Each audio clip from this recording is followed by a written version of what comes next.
ನಮಸ್ಕಾರ. ಇದು ಈಗ ಎಕ್ಸಾಮ್ಸ್ ಬರೀತಿದ್ದಾರೆ. ಮನೆಯಲ್ಲಿ ಹೇಗೆ ಪ್ರಿಪೇರ್ ಆದರು ಎಕ್ಸಾಮ್ ಬರೀಕ್ಕಿಂತ ಮುಂದೆ? ತುಂಬ ಚೆನ್ನಾಗಿ ಪ್ರಿಪೇರ್ ಆಗ್ತಾ ಇದ್ದಾರೆ. ರಾತ್ರಿ 12 ಗಂಟೆ 1 ಗಂಟೆ, ಈ ಸಲ ಗ್ರೇಸ್ ಮಾರ್ಕ್ಸ್ ಬೇರೆ ಇಲ್ಲ, ಹಾಗಾಗಿ ತುಂಬ ಚೆನ್ನಾಗಿ ಪ್ರಿಪೇರ್ ಆಗ್ತಾ ಇದ್ದಾರೆ ಮಕ್ಕಳೆಲ್ಲ. ನೋಡಬೇಕು ಅಲ್ವಾ? ನೋಡಿ ಅವ್ರ ಸ್ಕೂಲಿಂದ ಅವ್ರಿಗೆ ಹೇಗೆ ತುಂಬ ಚೆನ್ನಾಗಿ ಪ್ರಿಪೇರ್ ಮಾಡಿದ್ದಾರೆ ಮಕ್ಕಳನ್ನು. ಆ ಥರ ಏನಿಲ್ಲ, ಎಲ್ಲ ಮಕ್ಕಳು ತುಂಬ ಪ್ರಿಪೇರ್ ಮಾಡಿದ್ದಾರೆ. ಅದೇ ನೋಡಬೇಕು, ಚೆನ್ನಾಗಿ ಬರೆದ್ರೆ.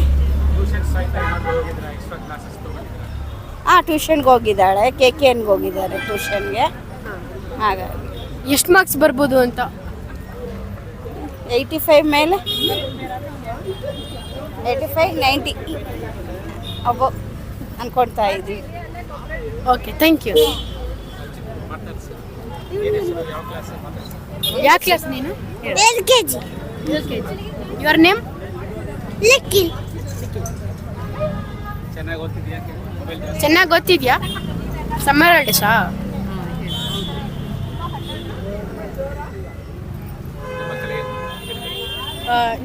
ನಿಮ್ಮ ಮಕ್ಕಳು ಎಕ್ಸಾಮ್ ಬರೀತಿದ್ದೀರಲ್ವಾ, ಹೇಗೆ ಪ್ರಿಪೇರ್ ಆಗಿದ್ರು ಅಂತ ಮನೆಯಲ್ಲಿ? ಬೆಳಗ್ಗೆ ಬೇಗ ಎದ್ದೇಳ್ತಾಳೆ, ರಾತ್ರಿನೂ 11 ಗಂಟೆ 11:30ವರೆಗೂ ಓದ್ಕೊತಾಳೆ. ನಮ್ಮನ್ನೇನು ಅವ್ರು ಕಾಯಲ್ಲ. ಈಗ ಅವ್ರಿಗೆ ಜವಾಬ್ದಾರಿ ಬಂದಿದೆ, ಅಲಾರಾಮ್ ಇಟ್ಕೊಳ್ತಾರೆ, ಎದ್ದೇಳ್ತಾರೆ, ರೆಡಿ ಆಗ್ತಾರೆ, ಆನ್ ಟೈಮ್ ಓದ್ತಾಳೆ, ಮಾಡ್ತಾ ಇದ್ದಾಳೆ. ಓಕೆ, ಎಷ್ಟು ಮಾರ್ಕ್ಸ್ ಬರ್ಬೋದು?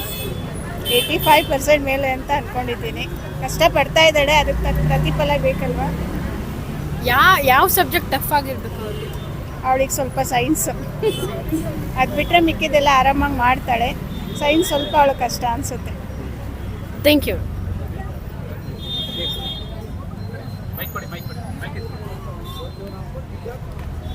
ಇಲ್ಲೇ ಸೆಂಟ್ರ್ ಬಿದ್ದಿದೆ. ಅವಳು ರಾತ್ರಿ ಹಗಲು ಕಷ್ಟ ಬಿದ್ದು ಓದ್ತಾ ಇದ್ದಾರೆ. ಮಾಡಲ್ ಪೇಪರ್ಸು ಮತ್ತು ಸ್ಕೂಲಲ್ಲಿ ಕೋಚಿಂಗ್ ಕ್ಲಾಸಸ್ ಎಲ್ಲ ತುಂಬ ತೊಗೊಂಡಿದ್ದಾರೆ. ಸೊ ಅವ್ರು ಕಷ್ಟ ಬಿದ್ದಿದ್ದಕ್ಕೂ ಪೇಪರ್ ಈಸಿ ಇದ್ದು ಒಳ್ಳೆ ಮಾರ್ಕ್ಸ್ ಬಂದರೆ ಸಾಕು ನಮಗೆ. 1 ತಿಂಗಳಿಂದ ತುಂಬ ಕಷ್ಟ ಬೀಳ್ತಾ ಇದ್ದಾರೆ ಮಕ್ಕಳು. ಗ್ರೇಸ್ ಮಾರ್ಕ್ಸ್ ಬೇರೆ ಕ್ಯಾನ್ಸಲ್ ಮಾಡಿದ್ದಾರೆ.